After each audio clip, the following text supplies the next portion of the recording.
Hello friends, स्वागत है आपका अपना YouTube channel Bihar board class 10th में। तो प्यारे बच्चे, आज की वीडियो बताने वाले हैं क्लास 10th का जो भूगोल है, यानी कि ज्योग्राफी जिसको कहते हैं। कक्षा 10th का ज्योग्राफी का पहला का चैप्टर, यानी कि पहला चैप्टर में 5 यूनिट है। तो पहला इकाई में, यानी कि क इकाई में क्या आपका प्राकृतिक संसाधन है, ठीक है। उसी का मैं आपको सब्जेक्टिव क्वेश्चन, यानी कि भूगोल का बुक में जितना भी सब्जेक्टिव क्वेश्चन है, अति लघु और दीर्घ के सभी का मैं सोल्यूशन लाया हूँ। आप क्वेश्चन को भी मिला दीजिएगा, ठीक है। आपको पहला का, यानी कि क का प्राकृतिक संसाधन का पूरा पूरा सोल्यूशन करवाने वाला हूँ। उससे पहले मैं आपको बता दूँ कि अभी तक अगर बिहार बोर्ड क्लास 10th के इस, यानी कि इस channel Bihar board class 10th यानी WhatsApp group and Telegram group को नहीं ज्वाइन की, जरूर से ज्वाइन कर लीजिए, क्योंकि क्लास का लिंक आपको वहीं पे डेली मिलता है।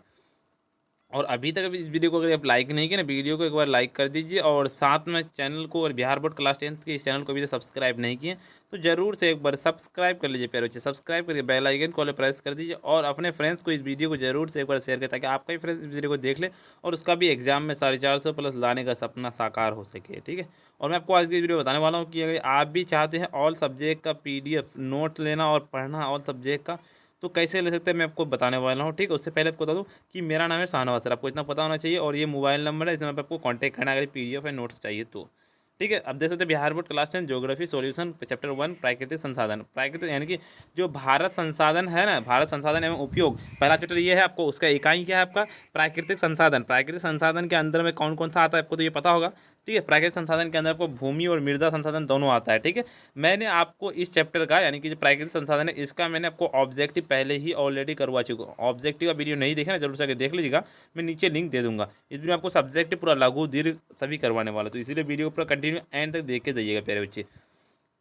तो सबसे पहले आप देख सकते हैं कि है आपका लघु उत्तरीय प्रश्न। लघु उत्तरीय प्रश्न पहला नंबर क्वेश्चन है, जलोढ़ मृदा के विस्तार वाले राज्यों के नाम बताएं। इस मृदा में कौन कौन सी फसलें लगाई जाती है, ये क्वेश्चन है, ये आपको बुक में भी मिला सकता है। जलोढ़ मृदा का विस्तार उत्तर भारत के पूर्वी मैदानी क्षेत्र में, राजस्थान तथा गुजरात में भी है। कुछ क्षेत्र में जलोढ़ मृदा पाई जाती है, यह वहाँ एक सकरी पट्टी के रूप में सिमटी हुई है। जलोढ़ मृदा का गन्ना, धान, गेहूँ, मक्का, दलहन जैसे अरहर, चना, मूंग, उड़द, मटर, मसूर आदि फसलें प्रमुखता के से लगाई जा या उपजाई जाती है। बिल्कुल, मैं आपको अभी बताया ना कि आप अगर ऑल सब्जेक्ट का पढ़ाई करना चाहते हैं तो इस नंबर पर जरूर से कांटेक्ट कीजिए। सिर्फ आपको 299 में चैप्टर वाइज नोट भी मिल जाएगा और गैस क्वेश्चन सभी मिल जाएगा। आपको ये लेना होगा तो जरूर से इस नंबर पर कॉन्टैक्ट कीजिएगा। 299 में आपको ऑल सब्जेक्ट दिया जाता है। चलिए अगला नंबर क्वेश्चन क्या कहता है, दोनों मतलब समोच्च कृषि से आप क्या समझते हैं। समोच्च कृषि से तात्पर्य है समोच्च जोताई द्वारा की जाने वाली कृषि से, खासकर पहाड़ी क्षेत्रों में जहां वर्षा जल तीव्रता से ढाल पर बह जाता है और अपने साथ उपजाऊ मिट्टी भी बहा ले जाता है, को रोकने के लिए समुच्च जुताई की जाती है। इससे वर्षा जल उपजाऊ मिट्टी को बहाने नहीं पाती है तथा खेत में नमी भी बनी रहती है। बिल्कुल, चलिए उसके बाद आपका आगे क्या था, 3 नंबर था पवन अपर्दन वाले क्षेत्रों में कृषि की कौन सी पद्धति उपयोगी मानी जाती है। तो पवन अपर्दन वाले क्षेत्र में पट्टी का कृषि उपयोगी मानी जाती है। इस कृषि पद्धति में फसलों के बीच घास की पट्टियाँ विकसित की जाती है। इन घास की पट्टियों के कारण पवन का जोर खेत की मिट्टी को उड़ा पाने में सक्षम नहीं हो पाता है। इससे इसके अलावा ध्यान रखा जाता है कि खेत कभी कभी खाली नहीं रहने पावे। इसके लिए कहते अनुवर्तन कृषि पद्धति भी अपनानी पड़ती है। बिल्कुल सही बात है। चलिए उसके बाद चौथा नंबर क्वेश्चन क्या कहता है, भारत में किन किन भागों में नदी डेल्टा का विकास हुआ है, यहाँ की मृदा की क्या विशेषता है। तो भारत में पूर्वी तट के अनेक क्षेत्रों में डेल्टा का विकास हुआ है। पश्चिमी बंगाल में गंगा का डेल्टा विश्व प्रसिद्ध है। इसके अलावा महानदी गोदावरी, कावेरी नदी के कहते हैं बहुमाने डेल्टा का विकास हुआ है। यहाँ की मृदा की विशेषता है कि इन सभी डेल्टाओं का जलोढ़ मृदा पाई जाती है, जो काफ़ी उपजाऊ होती है। स्थानुसार डेल्टाओं का धान, जूट, पट, कुछ गेहूँ, मक्का, दलहन आदि उपजाए जाते हैं। बिल्कुल, चलिए उसके बाद आपका लघु में 5वां नंबर क्वेश्चन क्या कहता है, फसल चक्रण मृदा संरक्षण किस प्रकार सहायक है। ये क्वेश्चन भी आपको VVI लगा लेना है, ठीक है। मैं फसल चक्रण का अर्थ है कि प्रति वर्ष फसलों का अदल बदल कर कृषि की जाए। खेत में यदि एक वर्ष धान फसलें क्या बोई गई तो अगले वर्ष दलहन फसलें अवश्य बोई जाए। दलहन फसलें में पौधे की जड़ों में नाइट्रोजन का स्थिरीकरण होता है, जिससे भूमि की उपजाऊ शक्ति बनी रहती है। इस प्रकार कपास और तेलहन की खेती भी बारी बारी से करने से मृदा संरक्षण का सहायता मिलती है। बिल्कुल, बस आपको इतना कर देना। उसके बाद आपको लॉन्ग क्वेश्चन है, ठीक है। चलिए, मैं लॉन्ग क्वेश्चन बताने से पहले आपको बता दूं कि अभी तक इस वीडियो को अगर आप लाइक नहीं किया, वीडियो को लाइक कर दीजिए, साथ में चैनल को भी सब्सक्राइब करिए, बेल आइकन को ऑल प्रेस कर दीजिए और अपने फ्रेंड्स को वीडियो को जरूर से एक बार शेयर कर दीजिए। अगर जी आप भी चाहते हैं कम रुपये में पढ़ना, सिर्फ 299 में पढ़ना भी, और आपको नोट्स भी चाहिए, तो ज़रूर से इस नंबर पर कॉन्टैक्ट कीजिएगा। नंबर आपको मैं दे रहा हूँ 9905032120 पर कॉन्टैक्ट करना है, ठीक है। चलिए, इसका ऑब्जेक्टिव नहीं है, जरूर से ऑब्जेक्टिव देख लीजिए। दीर्घ उत्तरीय प्रश्न है। दीर्घ उत्तर प्रश्न में आपका यानी कि पहला नंबर क्वेश्चन क्या कहता है, जलाक्रांता कैसे उपस्थित होती है, मृदा अपरदन में इसकी क्या भूमिका है। तो चलिए सीधे मैं आपको इसका आंसर बताता हूँ। अधिक सिंचाई या का अतिवर्षण के जलाक्रांता उपस्थित होती है। मृदा अपरदन में इसकी भूमिका ये होती है कि मृदा लवणीयता तथा क्षारीयता की वृद्धि हो जाती है। इस कारण भूमि का निम्नीकरण हो जाता है, उसकी उपज शक्ति क्षीण हो जाती है, परिणामतः अन्न की कमी होने लगती है, जिससे अकाल का सामना करना पड़ता है। वैसी भूमि में ऐसा कुछ भी नहीं उपजता है जिसके बदले खाद्यान्न प्राप्त किया जा सके। ऐसी निम्नीकरण वाली भूमि आधुनिक मानव सभ्यता के लिए विकट समस्या। मानव सभ्यता के लिए यह एक चुनौती, लेकिन यदि मानव की जीवित रहना सभ्यता को कायम रखना है तो इस चुनौती को स्वीकार करना पड़ेगा। उसके बाद ऐसे ऐसे उपाय करने होंगे कि भूमि पर उपजाऊ बना रहे, रासायनिक उर्वरक को त्याग कर जैविक खाद का उपयोग हो। पहले दलहन और तेलहन की खेती की जाती, उसके बाद गेहूं या जौ बोया जाए। धीरे धीरे कुछ वर्षों के बाद भूमि निश्चय की उपज हो जाएगी, ठीक है। अगर ये कोई भी खेत में अगर ह्यूमस मर गया, जिसमें उपजाऊ नहीं था, उसमें तिलहन और दलहन की खेती कीजिएगा ना, तो उसमें ह्यूमस उपजाऊ हो जाएगी, ठीक है। ये बात कहता है। चलिए, वैसे ये जैसा बताए उन उपायों को अपनाने से खेत अवश्य ही उपजाऊ हो जाएगा। खेत जलाक्रांता हो ही नहीं सकती। इसके लिए आवश्यक है कि सिंचाई कम की जाए, उस खेत की वैसी फसलें लगाई जाए जिन्हें कम जल की आवश्यकता होती है। दूसरी बात ये भी, यदि वर्षा जल उस खेत में एकत्र हो तो उसे खेत से निकालने का प्रबंध किया जाए। बिल्कुल।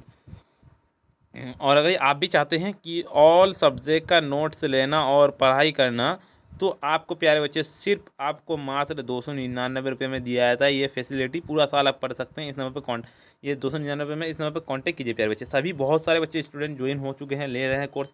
आप भी ज्वाइन कोर्स ले लीजिए, ठीक है। चलिए, उसका दूसरा नंबर क्वेश्चन क्या कहता है, मृदा संरक्षण का एक निबंध लिखिए। तो मृदा संरक्षण पर निबंध लिखने के पहले हमें यह जानना आवश्यक है कि मृदा है क्या।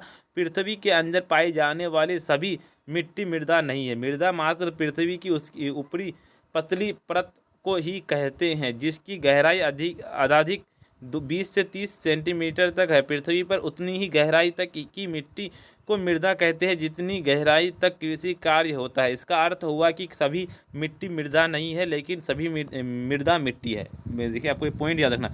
उसके बाद आपको पृथ्वी की ऊपरी सतह ही मृदा है जिसके कृषि कार्य किया जाता है। क्षारण भी उसी का होता है, अतः उसका संचरण आवश्यक है। मृदा के क्षरण के कई कारक है। ये सभी कारक प्राकृतिक है, जैसे कौ में तेजी से बहता हुआ जल, खौ में क्या होता है वेगवान पवन, गौ में हिमानी, और घौ में क्या होता है समुद्रिक लहरें। और इन्हीं से सुरक्षा करने को मृदा संरक्षण कहते हैं। मृदा संरक्षण उनके उपाय जिनमें से यह जिसकी आवश्यकता पड़ती है वहाँ उसका उपयोग किया जाता है। और अगला पॉइंट होता है, गुरुत्व बल के कारण पहाड़ी ढलान की मृदा जल के साथ जाती है। इसके लिए बांध या मोर बनाया जा सकता है। पड़ती पड़े खेत अर्थात खाली खेत का पवन मृदा का आकार स्थानांतरित कर देता है। इस कारण मृदा अपने मूल स्थान से हटकर उसी अन्यत्र चली जाती है। इससे बचाव का उपाय कि खेत कभी खाली नहीं हो पाए तो उसके कई फसल लगे। यहाँ कम से कम घास की लगा दी जाए। खेत के चारों ओर वृक्ष लगा देने से भी पवन मृदा को नहीं उड़ा पाता है। इससे यह भी लाभ मिलता है कि वृक्ष के पत्ते सरकर मृदा के ह्यूमस की वृद्धि करते हैं। हरित क्रांति के फसल हो जाने के पश्चात किसान रासायनिक उर्वरक को, कीटनाशक दवाओं को धल्ले से उपाय करने लगे हैं। इसका परिणाम हुआ कि खेत तो अनुपजाए हो ही जाता है। ये प्रदूषण की समस्या भी खड़ी हो जा गई है। वर्षा जल के साथ रासायनिक वस्तुएं बहकर जल स्रोतों में पहुंच जाती है, जिससे जल प्रदूषण की समस्या खड़ी हो जाती है। सबसे उत्तम है कि पारंपरिक खाद जैसे गोबर को सड़ाकर तथा अन्य अनुपयोगी वस्तुओं, सब्जी के पत्ते, छिलके, राह घर के निकले बहुलन को गड्ढे में एकत्रित किया जाए। इससे उत्तम कंपोस्ट बनता है, जिससे खेतों में डालने से उपज तो बढ़ती है, लेकिन कई हानिकारक प्रभाव पड़ता है। केचुआ के फलन उन्हें खेत में डालने से उपज की वृद्धि होती है। दिन ब दिन ये तो ये बिल्कुल उतना लिखना है, ठीक है। 5 नंबर का है। चलिए उसका लास्ट क्वेश्चन आपका है दीर्घ में। भारत में अत्यधिक पशुधन होने के बावजूद भारतीय अर्थात व्यवस्था में इनका योगदान लगभग नगण्य है, स्पष्ट करें। चलिए ये क्वेश्चन भी बहुत इंपॉर्टेंट है, तो चलिए मैं सीधा आपको इसका आंसर बताता हूँ। ये सही है कि भारत में अत्यधिक पशुधन, लेकिन उसके बावजूद जहाँ की अर्थात व्यवस्था इसका योगदान लगभग नगण्य है। इसका कारण यह भी है कि देश में कृषि बढ़ने के चलते चारागाहों की कमी हो गई है, यदि भी पर्याप्त नहीं है। फलते पशुपालन पर इसका प्रतिकूल प्रभाव पड़ा है। चलिए उसके बाद आपको आगे लिखना है। पहले सवारी के लिए घोड़ा, बैलगाड़ी, भैंस आदि की ही साधन थे, लेकिन अब सभ्यता के विकास के कारण आज मोटर गाड़ी जैसे जीप, कार, जिन पर सवारी हो जाती है। बैलगाड़ी, भैंस गाड़ी स्थान ट्रकों के लिया है।